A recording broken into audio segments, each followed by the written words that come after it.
Manifestation always love clarity.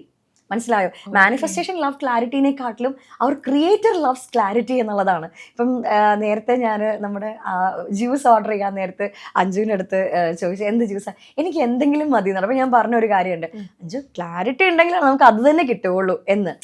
നമുക്ക് മനസ്സിലൊരു okay എനിക്ക് ഇന്ന ജ്യൂസാണ് ഇഷ്ടം, എനിക്ക് ഓറഞ്ച് ഇഷ്ടം, എനിക്ക് മേ ബി വാട്ടർമെലൺ ഇഷ്ടമല്ല. അപ്പം നമ്മളോട് ചോദിക്കും ഒരാൾ എന്താ കുടിക്കാൻ വേണ്ടെന്ന് പറയുമ്പോൾ അവരെ നമ്മൾ ബുദ്ധിമുട്ടിക്കുകയാണ്, എന്തായാലും കുഴപ്പമില്ല എന്ന് പറയുമ്പം അവരെന്തെങ്കിലും കൊണ്ടുതരുന്ന ഇഷ്ടമില്ലാത്തതാണ് നമ്മൾ അത് കഴിക്കേണ്ടി വരും ഇല്ലേ. പക്ഷെ നമ്മൾ പറയാണ് എനിക്ക് ഓറഞ്ചാണ് ഇഷ്ടം, നിങ്ങൾ വാട്ടർമെലൺ, എനിക്ക് അത് വേണം, എനിക്ക് ഓറഞ്ച് ഇഷ്ടം. അപ്പോൾ clarity. So our creator loves clarity, money loves clarity. Clarity ഉള്ളിടത്താണ് കാര്യങ്ങൾ ചെല്ലുന്നത് എന്നുള്ളതാണ്. അപ്പോൾ ആളടുത്ത് ഞാൻ പറഞ്ഞു ഇതൊക്കെ ഒന്ന് ചെയ്യുന്നു പറഞ്ഞു. അങ്ങനെ എന്ത് ചെയ്തു, ആള് ഇതേപോലെ ഇതൊക്കെ എടുത്ത് എല്ലാം വർക്കൗട്ട് ചെയ്ത് ഇതെല്ലാം ചെയ്ത് ഒരു എൻക്വയറി ഇട്ടപ്പോഴേക്കും എന്ത് ചെയ്തു, ആൾക്ക് കോൾ വന്നു. ഞാൻ പറഞ്ഞു നിങ്ങൾ ടെസ്റ്റ് ഡ്രൈവ് ചെയ്യുക, ഒരു പിക്ചർ എടുത്ത് വിഷൻ ബോർഡിൽ ഒട്ടിക്കുന്നതാണോ അതോ അതേ കാറിൽ കയറി ഇരുന്ന് ഓടിച്ചിട്ട് ഇതെൻ്റെ സ്വന്തം കാറാണെന്ന് വിചാരിക്കുകയാണ് കൂടുതൽ ഫീലിംഗ് കിട്ടുന്നത്. ഓഫ് കോഴ്സ് ആ കാറിൽ കയറി ഇരിക്കുമ്പോഴാണ് അല്ലേ.